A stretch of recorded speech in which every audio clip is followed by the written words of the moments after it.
Muchas gracias, diputada. Con el permiso de la mesa directiva, compañeras y compañeros diputados, ciudadanas y ciudadanos que siguen la transmisión de esta sesión a través del canal legislativo del Congreso y las distintas plataformas digitales. Muchas gracias por su interés. Recientemente, para ser exactos, el 27 de enero de este año 2021, la Suprema Corte de Justicia de la Nación, con ponencia de la ministra Yasmín Esquivel Moza, con órgano de radicación en la segunda sala, resolvió la contradicción de tesis 243/2020, determinando que la eficacia probatoria de la renuncia de un trabajador se acredita al demostrar la veracidad de la firma o de la huella digital del suscriptor cuando fue suscrita por ambos elementos.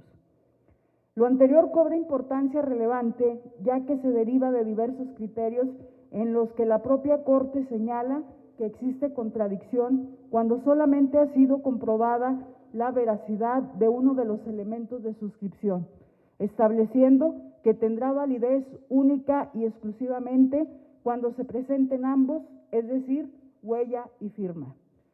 Lo resuelto nos permite modificar un aspecto sustancial que actualmente la Ley Federal del Trabajo contempla. Esto es, la exigencia de la firma o la huella para dar plena validez a un documento privado, conforme a su artículo 802, el cual versa de la siguiente manera. Ley Federal del Trabajo, artículo 802. Se reputa autor de un documento privado al que lo suscribe. Se entiende por suscriptor de un escrito la colocación, el pie o al margen del mismo, de la firma autógrafa de un autor o de su huella digital, como expresión de la voluntad de hacerlo suyo. La suscripción hace plena fe de la formulación del documento por cuenta del suscriptor cuando sea ratificado en su contenido y firma o huella digital, excepto en los casos en que el contenido no se repute proveniente del autor, circunstancia que deberá justificarse con prueba idónea y del señalado en el artículo 33 de esta ley. Actualmente, la renuncia de un trabajador es válida solo con uno de estos dos elementos, inclusive sin acudir al centro de conciliación cuando no haya renuncia de derechos laborales conforme al tercer párrafo del artículo 33 de la propia ley en comento. En este sentido, es importante atender una de las principales obligaciones que tenemos como legisladores, la de proteger a los trabajadores de mayor y justa manera, incorporando el criterio emanado de esta contradicción de tesis recién resuelta,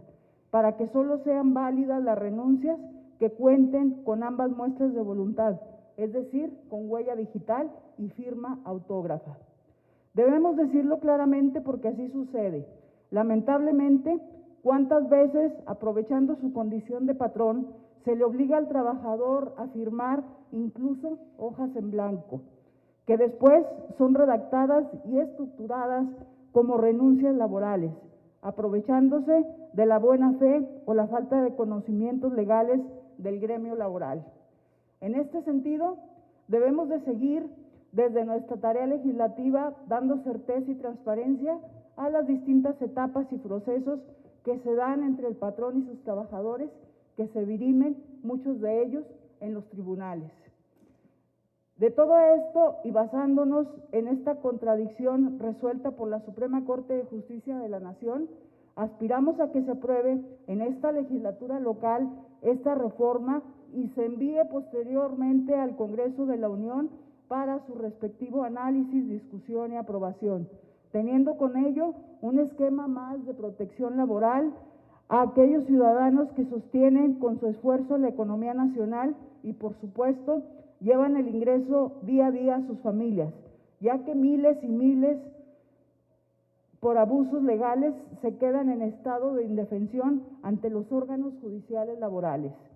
Como sabemos, el primer párrafo del artículo 71 de la Constitución Federal otorga el derecho de iniciar leyes o decretos a la legislación federal, al presidente de la República, a los diputados y senadores al Congreso de la Unión, a las legislaturas de los estados y de la Ciudad de México, y a los ciudadanos en un número equivalente por lo menos el 0.13% de la lista nominal de electores. En este sentido, compañeros, es una práctica de nuestro país que diversas legislaturas locales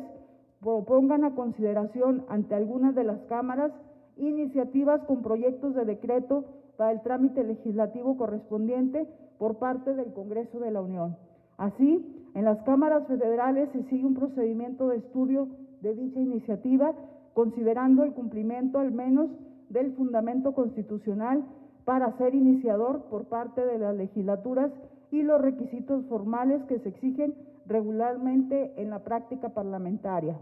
Amparados en ello, presentamos esta propuesta para que luego de seguir su procedimiento interno en este Poder Legislativo local, pueda remitirse a la Cámara de Diputados del Congreso de la Unión. Para finalizar, quiero citar de manera textual cómo quedaría la reforma de aprobarse, primero en lo local y en su caso a nivel federal. El párrafo tercero del artículo 33 de la Ley Federal del Trabajo. Cuando el convenio sea celebrado sin la intervención de las autoridades, será susceptible de ser reclamada la nulidad ante el tribunal, solamente de aquello que contenga renuncia de los derechos de los trabajadores, conservando su validez el resto de las cláusulas convenidas, siempre que contenga huella digital y firma autógrafa, y que sea demostrable la veracidad de al menos uno de estos ante la autoridad. Por su atención, compañeras y compañeros diputados, muchas gracias. Es cuanto, diputada presidente.